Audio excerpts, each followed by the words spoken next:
लाख से अधिक छात्रों के भविष्य से खिलवाड़ कब हो सकता है, जब सीबीएसई का सिस्टम उनके सपनों को महज एक डिजिटल प्रयोग समझे। आज देश के शिक्षा मंत्री धर्मेंद्र प्रधान ने आखिरकार मान लिया कि सीबीएसई की 12वीं क्लास की कॉपी चेकिंग में गड़बड़ियां हुई हैं। स्टूडेंट्स, पेरेंट्स और मीडिया के दबाव के बाद पहली बार आधिकारिक तौर पर सरकार की तरफ से माना गया ऑन स्क्रीन मार्किंग यानी ओएसएम सिस्टम को लागू करने के दौरान दिक्कतें आई हैं। आज सीबीएसई के जिस ओएसएम सिस्टम पर पूरे देश में बवाल मचा है, उसे लेकर हमने यानी आपके फेवरेट शो चक्रव्यूह इसी कार्यक्रम में आज से ठीक 3.5 महीने पहले इस सिस्टम को चेता दिया था, सवाल उठा दिए थे। ईमानदारी से अगर बात मैं कहूं, मैं और मेरी पूरी चक्रव्यूह की टीम ये चाह रही थी कि 3.5 महीने पहले हमको सीबीएसई ने जो कहा वो सब ठीक निकले, सीबीएसई अपनी बातों पर बिल्कुल खरी उतरे, मगर ये हो ना सका। हालांकि ये ऐसी बात नहीं है कि हम अपनी पीठ खुद थपथपाएं, क्योंकि ये विषय बेहद चिंता का है। ये देश के नौजवानों के भविष्य का सवाल है, देश के फ्यूचर का सवाल है। मगर ये वक्त आज सबको ये बताने का जरूर है कि चक्रव्यूह ने 12वीं की परीक्षा शुरू होने के 4 दिन पहले सीबीएसई को चेता दिया था। अगर उसी वक्त सीबीएसई ने ध्यान दे दिया होता हमारी बातों पर, तो आज बच्चों के साथ गलत नहीं हुआ होता, वो दर दर नहीं भटक रहे होते। सीबीएसई और उनके अधिकारियों ने हमारे जैसे कुछ लोग जो लगातार चेतावनी आज से 3-4 महीने पहले दे रहे थे 12वीं की परीक्षा शुरू होने के पहले, उस वक्त सीबीएसई ने सबको नकार दिया। उसके अधिकारियों ने हमारी बात एक ना सुनी, जिसका नतीजा आज दिख रहा है ढाक के 3 पार।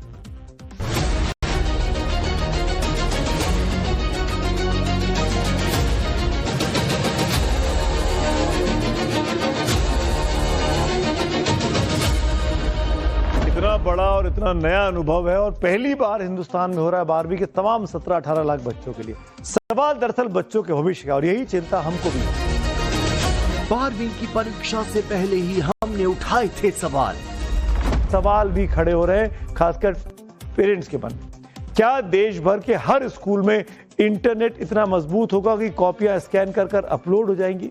क्या हर टीचर डिजिटली सिस्टम के लिए पूरी तरीके से ट्रेन कर दिया गया है? और अगर 32 करोड़ पन्नों की स्कैनिंग में कहीं एक छोटी सी तकनीकी गड़बड़ी हो गई, तो उसका जिम्मेदार कौन? रिजल्ट के बाद अब सीबीएसई के ओएसएम पर बवाल। तब हमने कहा था परीक्षा छात्रों की नहीं, सीबीएसई सिस्टम की है। ऐसे में कहना गलत नहीं कि इस व्यवस्था की असली परीक्षा छात्र नहीं, सिस्टम की है। जब नतीजे आएंगे, उम्मीद करनी चाहिए कि ये सिस्टम सक्सेसफुल रहे, फेल ना हो। पेरेंट्स की जो चिंताएं हैं वो चिंताएं ही रहें, वो चिंताएं सुलझ जाएं। अब सीबीएसई का ओएसएम सिस्टम फेल साबित हुआ। 2 साल पढ़ाई की, क्या सिर्फ 27 मार्क्स के लिए? ये सीबीएसई वाले क्या चाहते हैं? गुजारिश है कि या तो मेरे पेपर दोबारा किया जाए या मेरी कॉपी रीचेक। जो साइट है वो जैम हो रही है, वो उसके ऊपर हमने जो रिक्वायर्ड डिटेल्स थी वो फिल करी, पर उसके बाद भी वो साइट काम नहीं कर रही। मैंने रीचेकिंग के लिए डाली कॉपी, तो मेरे को जब स्कैन कॉपी मिली और मैंने ओपन करी तो पता चला कि वो मेरी कॉपी ही नहीं थी, किसी और बच्चे की कॉपी मेरे को मिली हुई है और उसी के मार्क्स मेरे रिजल्ट में चले हुए हैं। हमने सीबीएसई को 13 फरवरी को ही चेताया था। स्कैनिंग के दौरान कोई पन्ना क्लियरली अपलोड नहीं हुआ, कोई पन्ना मुड़ गया या उसकी कॉपी ठीक से नहीं हो पाई। अगर सिस्टम क्रैश हो गया या सर्वर डाउन हो गया तो क्या होगा? कहीं बच्चों का भविष्य, 12वीं की परीक्षा है, तकनीकी गड़बड़ी के भेंट तो नहीं चढ़ जाएगी? तब सीबीएसई के परीक्षा नियंत्रक ने क्या बताया था? हमारा सीक्रेसी बढ़ेगी। चौथी चीज ये कि जो पहले कभी हमारे जोड़ की, घटाव की, ये सब मिस्टेक्स होती थी मार्क्स को अवॉर्ड करने पर, तो वो सारी मिस्टेक्स ऑटोमेटिकली खत्म हो जाएंगी, क्योंकि वो टेक्नोलॉजी के साथ इनबिल्ट हो जाएगा। तो क्या सीबीएसई ने देश के 17 लाख बच्चों को डिजिटल प्रयोगशाला का हिस्सा बना दिया? 12वीं की कॉपियां डिजिटली चेक होंगी। जी आप पेपर मैनुअली लिखेंगे, लेकिन कॉपियां डिजिटली चेक होंगी। ये एक तरीके से एक डिजिटल प्रयोग है, बिल्कुल नया और बिल्कुल आप कह सकते हैं अनूठा, क्योंकि सीबीएसई 12वीं के 17 लाख से ज्यादा स्टूडेंट्स की किस्मत डिजिटल स्क्रीन पर लिखी जाएगी। क्या 17 लाख छात्रों के भविष्य को ट्रायल एंड एरर मॉडल पर छोड़ दिया गया? अब मामला सिर्फ तकनीकी गड़बड़ी का नहीं है, अब मामला जवाबदेही का है। याद कीजिए, चक्रव्यूह में हमने समय रहते खतरे की घंटी बजा दी थी। 17 फरवरी से सीबीएसई 12वीं बोर्ड की परीक्षाएं शुरू होनी थी और उसके सिर्फ 4 दिन पहले 13 फरवरी को सीबीएसई की तरफ से ओएसएम यानी ऑन स्क्रीन मार्किंग सिस्टम को लेकर 4 घंटे से भी अधिक की एक वेबिनार कॉन्फ्रेंस का आयोजन किया गया, यानी ट्रेनिंग देने का काम किया गया। एग्जाम सेंटर के प्रिंसिपल्स के साथ ऑर्गेनाइजर्स को ऑन स्क्रीन मार्किंग सिस्टम के बारे में समझाया गया, बताया गया। हमने उसी दिन इस नई व्यवस्था को लेकर सवाल उठाए थे। हमने पूछा था, अगर स्कैनिंग करने में गलती हो गई तो, अगर किसी बच्चे की आंसर शीट का कोई पन्ना अपलोड नहीं हुआ तो, अगर सर्वर डाउन हो गया तो, अगर इंटरनेट बैठ गया तो, अगर किसी बच्चे का जवाब साफ साफ स्कैन नहीं हुआ तो क्या होगा? और अब जो आशंकाएं हमने करीब 3.5 महीने पहले जताई थी, वो अब हकीकत बनकर बड़े दुख के साथ हमको ये कहना पड़ रहा है कि हकीकत बनकर हमारे सामने खड़ी। फिर उसके बाद जो कॉम्पिटिशन्स में कुछ परसेंटेज क्राइटेरिया होता है कि इतने परसेंटेज पे आप पेपर दे सकते हो, वो भी नहीं आ रहा। जैसे बहुत से स्टूडेंट्स में 60% है कि PCMB मिला के 60 आने चाहिए। अब जिसके 60 नहीं आ रहे हैं वो पेपर भी नहीं दे पा रहे हम, इस चक्कर में कि हम वो है ही नहीं, मार्क्स उतने आ ही नहीं रहे हमारे। और फिर जब कॉपीज रीएवल्यूशन ली थी तो पता चला कि चेकिंग ही बिल्कुल हर क्वेश्चन में 0-0 मार्क कर रखा है। मैंने काफी पेजेस देखे जिसमें वो ब्लर थे, जिसमें मैंने नंबर एक्सपेक्ट करे थे, उसमें मेरे नंबर आ ही नहीं रखे थे, उधर 0-0 दे रखे थे। और जिससे कि मेरी टोटलिंग में मेरे को एरर भी लगा कि क्या कहते हैं, दिक्कत हो रही है। जिसने मैंने एक्सपेक्ट करे थे मार्क्स उतने आए भी नहीं थे। अभी बोर्ड एग्जाम दिया है, सबका रिजल्ट आ चुका है, बट 13 दिन हो चुके, मेरा रिजल्ट नहीं आया अभी तक। रिजल्ट ही नहीं आया है 12th का, अपलोड नहीं हुआ है वहाँ से, अपलोड ही नहीं हुआ है। तो देखिए, इस तरह की भी परेशानी है कि रिजल्ट ही अपलोड नहीं हुआ है। तो सोचिए, आंखों में आपके आंसू है क्या? मतलब कैसा हुआ था पेपर? पेपर अच्छा गया था बहुत, और मेरे को उम्मीद थी कि 75+ आएंगे मेरे, बट अभी तक रिजल्ट ही नहीं आया। तो मार्क्स थोड़ी ना कम थोड़ी ना है कि बिल्कुल फेल ही कर दिया। 15-16 नंबर दे रहे, जो कि पूरे क्वेश्चन मैंने अच्छे से अटेम्प्ट किया है। भाषा का डिफरेंस है पर उसमें भी कुछ नंबर ही नहीं दिया, बिल्कुल 0-0 दे रहे, कुछ भी नहीं दे रहे। जो कि मैंने एक भी क्वेश्चन नहीं छोड़ा है, बिल्कुल अच्छे से किया, जैसे टीचर ने बताया बुलेट पॉइंट में लिखना, बिल्कुल मैंने वैसे ही लिखा है, सब कुछ किया, तो भी नहीं नंबर दे रहा। आप भी बोल रही हो अंदर जाके तो मैम कह रही है फोटो कॉपी निकलवाओ, हर चीज में पैसे खर्चे हो रहे हैं। पेरेंट्स थोड़ी ना इतना करेंगे, पेरेंट्स भी बोल रहे हैं छोड़ दो, ऐसे कैसे छोड़ दे? 12th क्लास से कैरियर का सवाल है। ये किसी एक छात्रा के आंसू नहीं है, ऐसे न जाने कितने छात्र हैं जो आंसू पी के बैठे हुए हैं। ओएसएम सिस्टम को लागू करते हुए सीबीएसई की तरफ से कहा गया कि 12वीं की कॉपियां अब ऑन स्क्रीन मार्किंग सिस्टम यानी ओएसएम से चेक होंगी। दावा किया गया कि इससे समय बचेगा, खर्चा बचेगा, पर्यावरण की रक्षा होगी, पारदर्शिता बढ़ेगी, गलतियां कम होंगी। तब सबको सुनने में यह सब कुछ बहुत अच्छा, बड़ा मॉडर्न, बड़ा टेक्निकल लगा था। Digital India, smart system, online मूल्यांकन, पेपरलेस प्रोसेस। लेकिन आज की तारीख में सच क्या निकलकर सामने आया है? खोदा पहाड़, निकली चूहिया। आंसर शीट्स पहुंची। एक आंसर शीट में अगर 32-40 पन्ने भी है तो मान के चलिए कि 40 करोड़ पन्ने स्कैन किए गए। परीक्षा ऑफलाइन हुई लेकिन मार्किंग ऑन स्क्रीन की हुई। सीबीएसई ने दावा किया था पारदर्शिता आएगी, गलतियां खत्म हो जाएंगी, लेकिन आज हकीकत आप सबके सामने है। ब्लड स्कैन, आंसर शीट के पन्ने गुम हो चुके हैं, कॉपियां अदल बदल गई हैं, कम नंबर और लाखों छात्रों का भरोसा टूट गया है। 3 महीने पहले सीबीएसई ने जिस ओएसएम सिस्टम को भविष्य की तकनीक पर कहकर लॉन्च कर दिया था, 18-19 लाख बच्चों को उसके हवाले कर दिया था, आज उसी सिस्टम पर इन बच्चों का भविष्य सवालों के घेरे में है। लगातार सवालों की बौछार हो रही है। हमारे सहयोगी अभिषेक सिन्हा ने जब देहरादून में कोचिंग चलाने वाले एक टीचर से सवाल किया तो कैसे उनकी आंखों से आंसू छलक उठे, आप खुद देख लीजिए। सिस्टम भिखारी बना देगा, ये देश को भिखारी बना देगा। एक पेपर हम एग्जाम ठीक से नहीं करा पा रहे, एक एग्जाम ठीक नहीं हो रहा है, और हम दुनिया भर का डंका बजा रहे हैं कि हम विश्व गुरु बना देंगे। ये संभव है? अरे विश्व गुरु हम बनाएंगे, हमारे ये बूढ़े लोग बनाएंगे, ये बच्चे बनाएंगे, ये भविष्य है इस देश के। इनका पैर कमजोर कर रहे हो, इनका पैर तोड़ रहे हो। सर, आप बहुत भावुक हो गए, आपने भी पूरे साल मेहनत करी, कैसे देखते हैं? क्या देखेंगे? दुख लगता है, गलती हमारी है। हमने बनाया था ना, ये सरकार हमने बनाई थी। हमने ये सिस्टम सोचा था अच्छा होगा, आज अफसोस हो रहा है। अच्छे के लिए किया था। इन बच्चों का जो हो रहा है इनके साथ, उसका पाप का भागीदार मैं भी हूं उसका।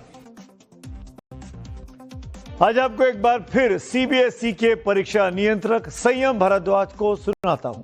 सीबीएसई की बोर्ड परीक्षा लेने की जिम्मेदारी इन्हीं अधिकारी के पास है, इन्हीं के साथ पूरी टीम काम करती है।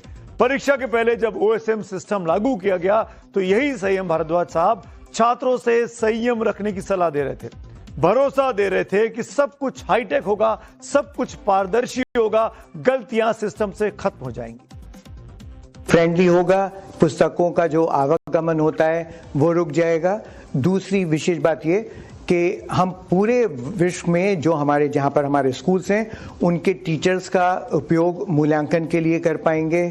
तीसरी चीज ये कि हमारा सीक्रेसी बढ़ेगी।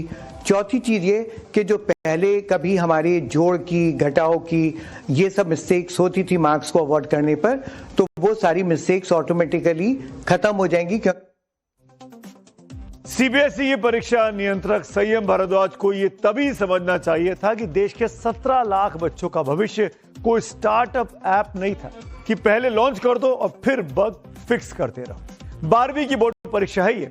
इस परीक्षा से बच्चों का भविष्य तय होता है, देश का भविष्य तय होता है। चक्रव्यूह में हमने पहले ही कहा था कि तकनीक अच्छी है लेकिन अधूरी तैयारी खतरनाक साबित हो सकती है। आज अगर सिस्टम पर सवाल उठ रहे हैं तो जिम्मेदारी किसकी बनती है? हर पेज सही स्कैन हुआ होगा तो क्या सीबीएसई इसकी लिखित गारंटी आज देगा? अगर किसी बच्चे का आंसर शीट का पन्ना धुंधला स्कैन हो गया, ब्लर्ड हो गया, तो यह जिम्मेदारी कौन लेगा? अगर किसी कॉपी की सभी पेज अपलोड या स्कैन नहीं हो पाए तो इसमें किसकी गलती मानी जाएगी? आंसर शीट बदलने जैसे आरोप क्यों उठ रहे हैं? ओएसएम को पहले पायलट प्रोजेक्ट के तौर पर टेस्ट क्यों नहीं किया गया? और टेस्ट किया गया तो उसकी रिपोर्ट कहां है? अगर गलती मशीन की है या किसी स्कैन करने वाले की है तो यह सजा मेहनत कश छात्र क्यों भुगत रहे हैं? उनके पेरेंट्स को यह दर्द क्यों झेलना पड़ रहा है? क्या सीबीएसई ने बच्चों के भविष्य को तकनीक प्रयोग बना दिया है?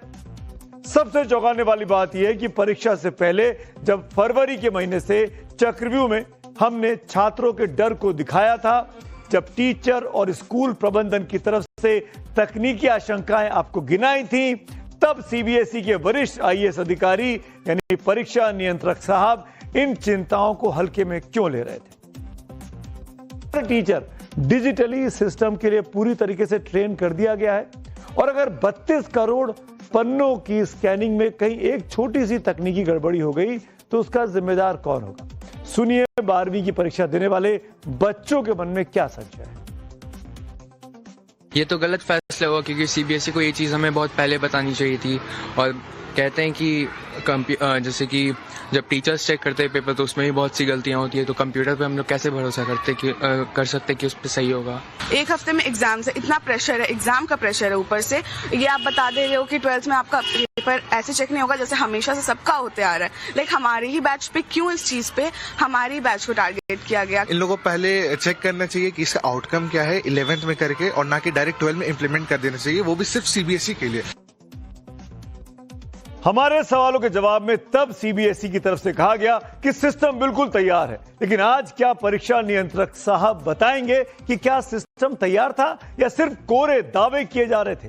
छात्रों की तरफ से हमारे आज सरकार और सीबीआई से सीधे सवाल है। सवाल कि क्या ओएसएम को लेकर सीबीएसई की तैयारी अधूरी थी? क्या बिना पूरी टेस्टिंग के देश भर में इस ऑन स्क्रीन मार्किंग सिस्टम को लागू कर दिया गया? अगर सिस्टम में गड़बड़ियां थी तो उसका खामियाजा छात्र क्यों भुगत रहे हैं? ये जवाब कौन देगा? अब इसमें वेदांत नाम के एक छात्र की कहानी आपको सुनाता हूं। वेदांत की क्या गलती है? वेदांत के फिजिक्स में अनुमान से कम नंबर आए। इसके बाद उन्होंने रीइवैल्यूएशन के लिए सीबीएसई से अपनी आंसर शीट की स्कैन कॉपी मांग ली। रीइवैल्यूएशन प्रोसेस के दौरान जब वेदांत ने पोर्टल से अपनी फिजिक्स की स्कैन कॉपी डाउनलोड की तो आंसर शीट किसी और की निकली। किसी और छात्र की कॉपी वेदांत के नाम पर चढ़ा दी गई थी, उसको भेज भी दी गई। ऐसे ही संजना नाम की छात्रा के साथ हुआ। संजना को केमिस्ट्री में अनुमान से कम नंबर मिले थे। उन्होंने भी सीबीएसई से स्कैन कॉपी मंगवाई, जब संजना ने इसे अपलोड किया तो देखा कि जो आंसर शीट उन्हें सीबीएसई ने भेजी है वो उनकी है ही नहीं। ओएसएम के चलते जो भी गड़बड़ियां सामने आ रही हैं, आखिरकार कौन कर रहा था ये गड़बड़ियां? ये स्कैनिंग किसने की है? ये गलत रोल नंबर किसने चढ़ा दिए हैं? छात्र ए की कॉपी छात्र बी के पास और बी की कॉपी सी के पास कैसे पहुंच रही है? किसकी जिम्मेदारी है ये? अब एक और कहानी सुनिए हर्ष चौरसिया छात्र की। इस छात्र की क्या गलती है? हर्ष ने 12वीं में 84% अंक हासिल किए, लेकिन फिर भी वो खुश नहीं था। उसको ज्यादा नंबर आने थे ऐसा उसको लगता था। इसको उम्मीद से कहीं ज्यादा नंबर आने वाले थे। जब कॉपी रीवैल्यूएशन कराई तो पता चला कि सप्लीमेंट्री कॉपी ही गायब है। पढ़ाई में हमेशा अव्वल रहने वाले हर्ष के परिवार को उससे बहुत उम्मीदें हैं, लेकिन परिवार की उम्मीदों पर सीबीएसई के इस सिस्टम ने ग्रहण लगा दिया है। हर्ष को फिजिक्स में उम्मीद से बेहद कम 73 मार्क्स ही मिले। हर्ष ने अपनी उत्तर पुस्तिका देखने के दावा किया। उनकी फिजिक्स की सप्लीमेंट्री कॉपी गायब निकली, जिसकी वजह से उनके मार्क्स काटे गए।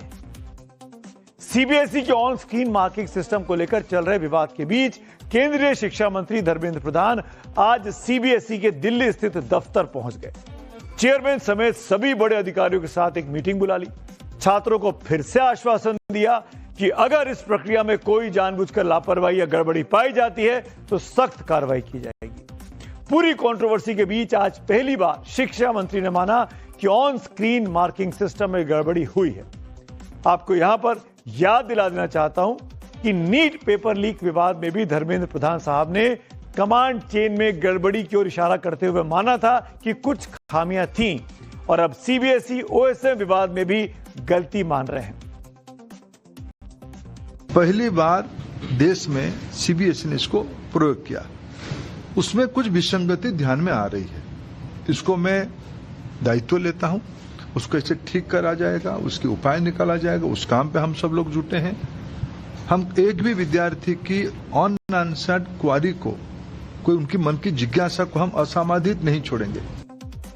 तो धर्मेंद्र प्रधान सीबीएसई पर गलती मान रहे हैं, नीट पेपर लीक पर गलती मान रहे हैं, और यूजीसी के मामले में भी वो अपनी गलती को मान चुके हैं। इस बीच एक और बड़ी खबर यह भी है कि आज रक्षा मंत्री राजनाथ सिंह के घर पर भी नीट पेपर लीक को लेकर एक समीक्षा बैठक बुलाई गई। हाई लेवल मीटिंग थी। केंद्रीय मंत्री ज्योतिरादित्य सिंधिया इसमें मौजूद थे, जो कि टेलीकॉम मिनिस्टर हैं। एनटीए के महानिदेशक के साथ साथ पीएमओ के भी वरिष्ठ अधिकारी इस बैठक में शामिल हुए हैं। सूत्रों के हवाले से पता चल रहा है कि इस बैठक में आगामी नीट परीक्षा की जो दोबारा होनी है उसमें बड़े बदलावों पर गहन चर्चा की गई है। बैठक में दोबारा नीट एग्जाम में डिफेंस फोर्सेस की मदद लेने के बारे में भी मंथन हुआ है। यह भी बताया जा रहा है, आपको बता दें कि नीट की दोबारा परीक्षा 21 जून को होनी है। तारीख का ऐलान हो गया है। इस बार पेपर लीक ना हो उसके लिए दुरुस्त इंतजाम करने में सरकार लग गई है।